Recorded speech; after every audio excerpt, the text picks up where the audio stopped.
کوئی دکھ محسوس نہیں ہوتا، کوئی غم نہیں لگتا، کوئی تکلیف نہیں لگتی. صرف فضلاً کبیرہ کی بات سوچتے ہی دل ٹھنڈک سے بھر جاتا ہے کہ اللہ کا اتنا بڑا احسان ہے کہ اس نے ہمیں محمد صلی اللہ علیہ وسلم کی امت میں سے پیدا کیا. کیا ہوتا اگر آپ کا پیغام ہم تک نہ پہنچتا، ہم آپ سے پہلے آ کے دنیا میں سے چلے جاتے، یا ان لوگوں میں پیدا ہو جاتے کہ جہاں یہ میسج اس طریقے سے نہیں پہنچا جس طرح ہم تک پہنچا ہے. اس فضل کبیر پر اللہ کے شکر گزار ہوا کرے، اور یقین مانے کہ جتنے زیادہ آپ شکر گزار ہوں گے اتنے زیادہ آپ کے دل کے اندر ایک اطمینان کی کیفیت آنے لگے گی. وہ جو نفس مطمئنہ ہے، اور خصوصاً آپ یہ محسوس کریں گے کہ اگر آپ شعور سے سیرت پڑھ رہے ہیں نا، اور بیچ میں درود شریف آتا ہے تو ساتھ ساتھ درود شریف پڑھتے ہیں، تو یقینی طور پر آپ کی کیفیت بدلی ہوگی. اور اگر نہیں بدلی تو پھر آپ اس کو پڑھنے کا حق نہیں دے رہے. نسلوں تک امت کا یہ طریقہ رہا کہ جب کوئی پریشانی محسوس ہوتی تو بخاری شریف لے کے بیٹھ جاتے اور اسے پڑھنے لگتے کہ بار بار درود شریف آئے گا اور آپ کے اقوال کو پڑھیں گے، اور جب تک پڑھیں گے تو غم دور ہو چکا ہوگا. غم اور دل کے بوجھ اور ان ساری کیفیات کا جو ایک بہترین علاج ہے قرآن مجید کے علاوہ وہ درود شریف کا پڑھنا، آپ کی باتوں کا اور آپ کی سیرت کا پڑھنا ہے. کیونکہ قرآن مجید اللہ کا کلام ہے، ایک جلالی چیز ہے. جب ہم سیرت پڑھتے ہیں تو ہم اپنے آپ کو ریلیٹ کر پاتے ہیں، ایک ہیومن لیول پر ایک چیز کو محسوس کر رہے ہوتے ہیں. پھر ہمارے اندر ایک ہوپ بڑھ جاتی، ایک یقینی کیفیت آتی کہ نہیں، اٹس پاسبل، ہم کر سکتے ہیں. اور جس علم کو پڑھ کے عمل نہ بدلے وہ تو پھر صرف بوجھ ہے، گدھے کی طرح کتابیں لادنے والی بات ہے. نبوت کا آغاز اور وحی کا نزول. پھر تیسرے سال کے رمضان میں جب آپ کی عمر کا 41واں سال چل رہا تھا، یعنی 41 ایئر شروع ہو چکا تھا، آپ صلی اللہ علیہ وسلم غار حرا کے اندر ذکر الہی اور عبادت میں مشغول تھے کہ یکایک حضرت جبریل علیہ السلام نازل ہوئے اور آپ کو وحی و نبوت سے نوازا. حضرت عائشہ فرماتی ہیں رسول اللہ صلی اللہ علیہ وسلم پر وحی کا آغاز نیند میں اچھے خواب سے ہوا. آپ جو خواب دیکھتے وہ سپیدہ صبح کی طرح نمودار ہوتا، یعنی بالکل کلیئر، واضح. پھر آپ کو تنہائی پسند آنے لگی، چنانچہ آپ غار حرا میں خلوت اختیار فرماتے اور کئی کئی رات گھر آئے بغیر عبادت کرتے، اور اس عرصے کے لیے توشہ بھی لے جاتے، یعنی کھانے پینے کا سامان. پھر حضرت خدیجہ رضی اللہ تعالی عنہا کے پاس واپس آتے اور اسی جیسی مدت کے لیے پھر توشہ لے جاتے، یہاں تک کہ آپ غار حرا ہی میں تھے کہ آپ کے پاس حق آ گیا، یعنی آپ کے پاس فرشتہ آیا اور کہا اقرأ، پڑھو. آپ نے فرمایا ما انا بقارئ، میں پڑھنا نہیں جانتا. آپ فرماتے ہیں فأخذنی فغطنی حتی بلغ منی الجہد ثم ارسلنی فقال اقرأ. اس پر اس نے مجھے پکڑ لیا اور زور سے دبوچا، اس زور سے کہ مجھے چور کر ڈالا، تھکا ڈالا، پھر چھوڑ کر کہا اقرأ، پڑھو. میں نے کہا ما انا بقارئ، میں پڑھنا نہیں جانتا. فأخذنی فغطنی حتی بلغ منی الجہد ثم ارسلنی فقال اقرأ. اس نے دوبارہ پکڑ کر دبوچا اور چور کر ڈالا، پھر چھوڑ کر کہا اقرأ، پڑھو. فقلت ما انا بقارئ، میں نے کہا میں پڑھا ہوا نہیں ہوں. فأخذنی فغطنی الثالثة ثم ارسلنی فقال اقرأ باسم ربک الذی خلق خلق الانسان من علق اقرأ وربک الاکرم الذی علم بالقلم علم الانسان ما لم يعلم. اگرچہ آپ کے اوپر وہ مخصوص کیفیات تو طاری ہو رہی تھی اور آپ کے اندر غیر معمولی قسم کی چینجز بھی آ رہی تھی، لیکن آپ ان کو کچھ فگر آؤٹ نہیں کر پا رہے تھے کہ کیا ہو رہا ہے. حضرت خدیجہ سمجھ نہیں تھی اور وہ پورا تعاون کر رہی تھی. دنوں کے لیے شوہر کو بھیج دینا بغیر کسی شکوے کے، بغیر کسی شکایت کے، اور ہر طرح سے سپورٹ کرنا، یہ بہت بڑی کوالٹی. بہرحال جبریل علیہ السلام آتے ہیں اور وحی نازل ہوتی. وحی کو قبول کرنے کے لیے بھی آپ کو تیار کرنا ضروری تھا. اس میں بھی ہم سب کے لیے ایک بہت بڑا سبق کہ ایک طالب علم کو اچھی طرح جھنجھوڑنا چاہیے تاکہ وہ جاگ اٹھے، قبول کر لے. ہم نے قرآن کو عزت والی رات میں اتارا. صحیح احادیث سے بھی یہ ثابت ہے کہ یہ واقعہ رات کے پچھلے پہر سوموار کی فجر طلوع ہونے سے پہلے پیش آیا.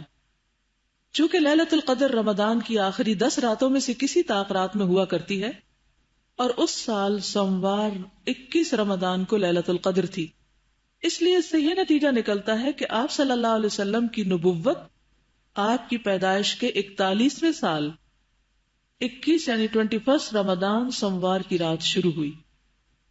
اس روز اگست کی 10 تاریخ تھی. اتفاق سے اس سال بھی اگست میں رمضان آ رہا ہے. اور 610 عیسوی قمری حساب سے اس وقت آپ صلی اللہ علیہ وسلم کی عمر 40 سال 6 مہینے 12 دن تھی. ایک دن گنا لوگوں نے. 40 سال 6 ماہ 12 دن. اور شمسی حساب سے مراد عیسوی کیلنڈر 39 سال 3 مہینے 22 دن. لہذا آپ کی بعثت 40 سال شمسی کے سرے پر ہوئی. یعنی لونر کیلنڈر کے حساب سے تو آپ 40 سے اوپر کے ہو چکے تھے، لیکن شمسی کیلنڈر کے اعتبار سے ابھی نہیں. اب کیا ہوا، ایک دفعہ وحی آئی پھر وحی بند ہو گئی. وحی کی بندش اور دوبارہ نزول. جیسا کہ بتایا گیا غار حرا میں پہلی وحی اتر کر بند ہو گئی تھی. یہ بندش کئی روز تک قائم رہی. کئی کہتے 3 سال، تو یہ روایت غلط ہے، چند دن کی بات ہے یہ. اس کی وجہ سے نبی صلی اللہ علیہ وسلم کو سخت رنج اور ملال ہوا، لیکن مصلحت الہی اسی میں تھی، کیونکہ اس طرح خوف جاتا رہا، یعنی آپ نارمل ہو گئے. معاملے کی نوعیت کو سمجھنے کا موقع ملا، اور دوبارہ وحی کی مشقت جھیلنے کے لیے صرف یہی نہیں کہ طبیعت آمادہ ہو گئی، بلکہ ایک گنا شوق اور طلب بھی پیدا ہوئی. اور آپ صلی اللہ علیہ وسلم دوبارہ وحی آنے کا انتظار فرمانے لگے. پہلے تو آپ کو ڈر لگا اور آپ نے کہا کہ مجھے اپنی جان کا ڈر ہے اور خوف زدہ تھے، پھر آہستہ آہستہ نارمل ہو گئے. حضرت خدیجہ کی تسلی بھی ساتھ رہی. ادھر گوشہ نشینی کی بقیہ مدت پوری کرنے کے لیے آپ صلی اللہ علیہ وسلم ورقہ کے پاس سے پلٹ کر دوبارہ غار حرا تشریف لا چکے تھے، کیونکہ آپ پورا مہینہ وہاں رہتے تھے، آخری عشرہ وہاں گزارتے تھے، لہٰذا آپ پھر واپس چلے گئے غار حرا. پھر جب ماہ رمضان ختم ہو گیا اور آپ کی مدت اعتکاف پوری ہو گئی تو حسب عادت پہلی شوال کی صبح حرا سے اتر کر مکہ روانہ ہوئے. خالی کا مشہور شعر ہے نا، اتر کر حرا سے سوئے قوم آیا، اور ایک نسخہ کیمیا ساتھ اپنے لایا. کیمیا یعنی گولڈن ورڈز. نبی صلی اللہ علیہ وسلم کا ارشاد ہے، فَلَمَّا اسْتَبْطَنْتُ الْوَادِيَ نُودِيتُ فَنَظَرْتُ عَنْ يَمِينِي فَلَمْ أَرَ شَيْئًا وَنَظَرْتُ عَنْ شِمَالِي فَلَمْ أَرَ شَيْئًا وَنَظَرْتُ أَمَامِي فَلَمْ أَرَ شَيْئًا وَنَظَرْتُ خَلْفِي فَلَمْ أَرَ شَيْئًا فَرَفَعْتُ رَأْسِي فَرَأَيْتُ شَيْئًا فَإِذَا الْمَلِكُ الَّذِي جَاءَنِي بِحِرَاءَ جَالِسٌ عَلَى كُرْسِيٍّ بَيْنَ السَّمَاءِ وَالْأَرْضِ فَجُئِذْتُ مِنْهُ رُعْبًا حَتَّى هَوَيْتُ إِلَى الْأَرْضِ فَأَتَيْتُ خَدِيجَةَ فَقُلْتُ زَمِّلُونِي زَمِّلُونِي دَثِّرُونِي وَصُبُّوا عَلَيَّ مَاءً. اور اپنے رب کی بڑائی بیان کرو اور اپنے کپڑے پاک رکھو اور گندگی سے الگ تھلگ رہو. تو قرآن لینے کے لیے پہلی شرط کیا ہے؟ طہارت، صفائی، جسمانی بھی اور روحانی بھی. دل بھی صاف ہو، لباس بھی صاف ہو، جسم بھی صاف ہو.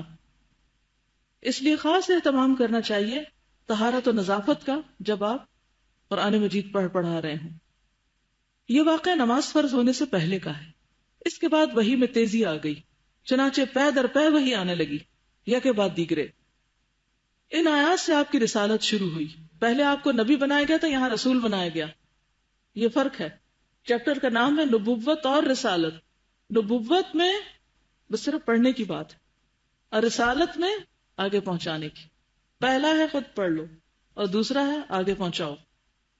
آپ کی یہ رسالت آپ کی نبوت کے اتنے دنوں بعد شروع ہوئی جتنے دنوں وہی بند رہی تھی.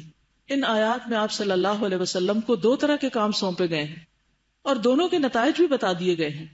ایک کام یہ ہے کہ آپ لوگوں کو اللہ کا حکم بتائیں اور بدعملی کے نتائج سے ڈرائیں. آپ کو یہ حکم قم فانذر، اٹھ اور ڈرا کے ذریعے سے دیا گیا ہے، کیونکہ اس کے معنی یہ ہے کہ آپ لوگوں کو یہ بتا اور سمجھا دیں کہ وہ جس طرح کی گمراہی اور بدعملی میں مبتلا ہیں اور غیر اللہ کی پوجا اور اللہ کی بعض صفات اور افعال اور حقوق میں دوسروں کو شریک ٹھہرانے کا جو کام کر رہے ہیں، اللہ تعالیٰ اس پر ان کو عذاب دے گا. تو سب سے پہلے کس سے روکا گیا؟ شرک سے. دوسرا کام یہ ہے کہ آپ خود اپنے اوپر اللہ کے احکام لاگو کریں تاکہ آپ کو اللہ کی خوشنودی بھی حاصل ہو اور آپ دوسروں کے لیے نمونہ بھی ٹھہرے.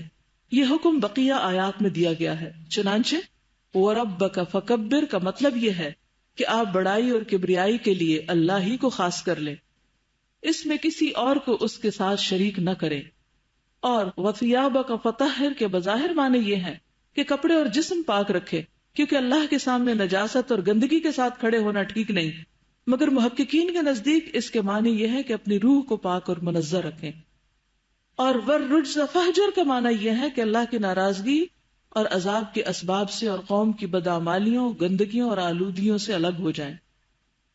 اور وَلَا تَمْنُن تَسْتَكْثِرْ زیادہ چاہنے کے لیے احسان نہ کر کا مطلب یہ ہے کہ اس دنیا میں احسان کے بدلے کی خواہش اور امید نہ رکھیں، بلکہ یہ سمجھ لے کہ یہ مشکلات اور آزمائشوں کا راستہ ہے.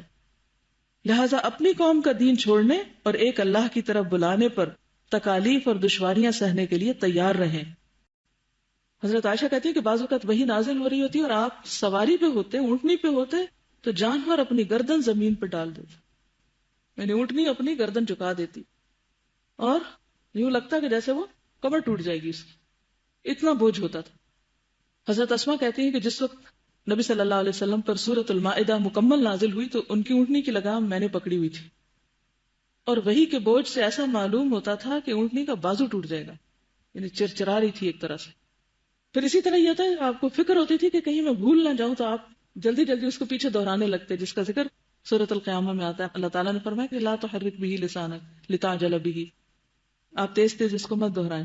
ان علینا جمعہ وقرآنہ فاذا قرأناہ فاتبع قرآنہ، یعنی کہ سورت نازل ہو رہی ہے، بیچ میں آپ کی کیفیت دیکھ کے سبق روک کے پہلے کہا نہیں ایسے نہیں پڑھنا، پھر اس کے بعد آگے.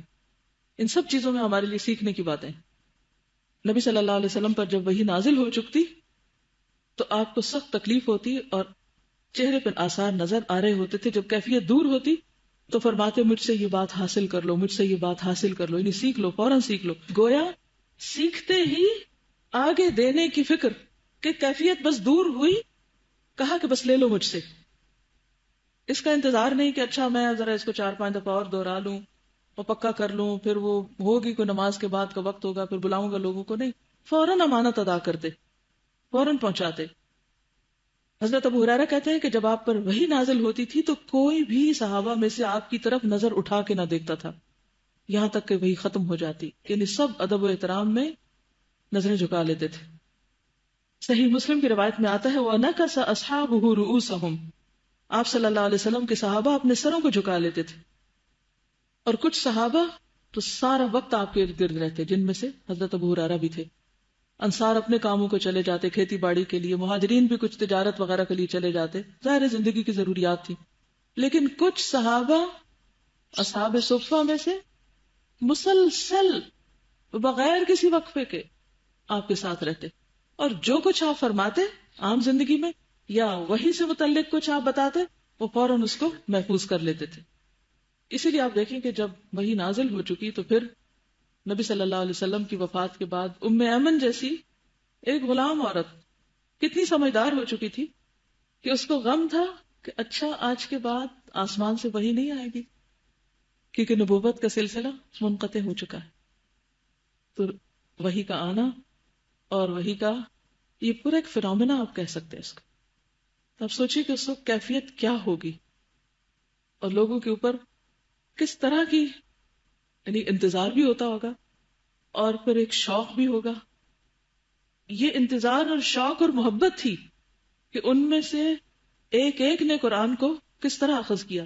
صرف ایک جنگ میں 600 حفاظ شہید ہوئے، یعنی لگتا ہے کہ جیسے ایک بہار آ گئی کہ ہر دوسرا شخص اس کو اپنے سینے میں محفوظ کر رہا ہے، اور عرصہ دراز تک مسلمانوں میں یہ سلسلہ چلتا رہا اور آج بھی موجود ہے.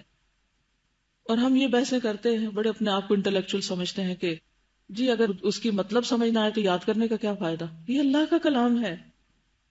یہ تو ایسے ہی ہے جیسے کہ یہ اس ایپل کی مجھے پوری نیوٹریشن ویلیو مجھے نہیں پتا، تو جب پتا نہ ہو تو پھر کھانے کا کیا فائدہ. اور تو کسی چیز کے بارے میں آپ نہیں کہتے کہ میں جب تک پورا نہ جانوں اس کو تو میں استعمال ہی نہیں کروں گا.